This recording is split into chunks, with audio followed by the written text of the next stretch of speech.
Presiden Rusia Vladimir Putin kembali merombak kabinet di kepemimpinannya dengan memecat 4 wakil menteri pertahanan dan menunjuk orang-orang dekatnya sebagai pengganti. Mengutip dari Reuters, 4 wakil menteri pertahanan yang diberhentikan dari jabatan mereka, yakni ada Nikolai Pankov, Ruslan Salikov, Tatiana Shevtsova dan Pavel Popov. Laporan berbagai berita mengindikasikan pemecatan tersebut merupakan bagian dari penggeledahan militer yang dilakukan oleh Putin dalam upaya memperkuat pasukan Rusia di garis depan di Ukraina. Mengingat pada April lalu keempat wakil menteri itu terlibat sindikat suap dengan Menteri Pertahanan Sergei Shoigu yang telah dibebas tugaskan pada awal Mei lalu. Untuk mengisi kekosongan kursi pemerintahan, awal pekan kemarin Putin resmi mengangkat Anna Sivileva, putri mendiang sepupunya, sebagai wakil menteri pertahanan yang tanggung jawab meningkatkan dukungan sosial dan mengawasi tunjangan perumahan bagi personel militer. Adapun tugas Siviliova sebelumnya ditunjuk sebagai wakil menteri pertahanan yakni bertugas mengepalai dana negara Rusia untuk mendukung pasukan. Posisi yang juga ditunjuk oleh Presiden. Tak hanya Sivileva,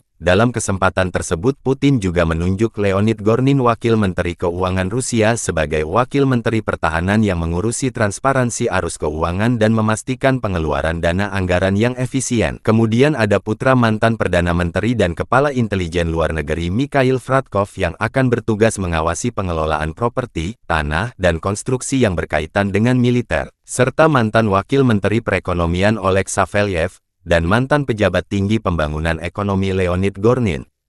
Perombakan seperti ini bukan kali pertama yang dilakukan Putin, di tengah perang panas yang terjadi antara Moskow dan Kiev, negeri beruang merah itu kerap memecat pejabat pemerintahan yang dicurigai terlibat suap. Pembersihan ini dimulai pada tanggal 23 April dengan penangkapan mendadak terhadap Wakil Menteri Pertahanan veteran Timur Ivanov karena dicurigai menerima suap. Pada minggu-minggu berikutnya, pejabat tinggi lainnya ditahan yakni Yuri Kuznetsov, Kepala Departemen Personalia Kementerian, dan Vadim Samarin, Kepala Departemen Komunikasi Staf Umum Rusia.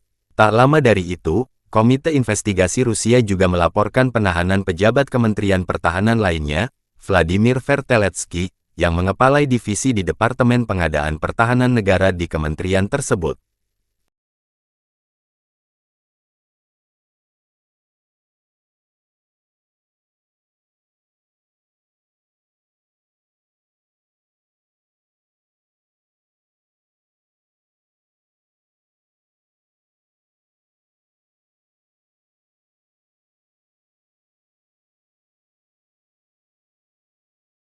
Download Tribun X sekarang, menghadirkan lokal menjadi Indonesia.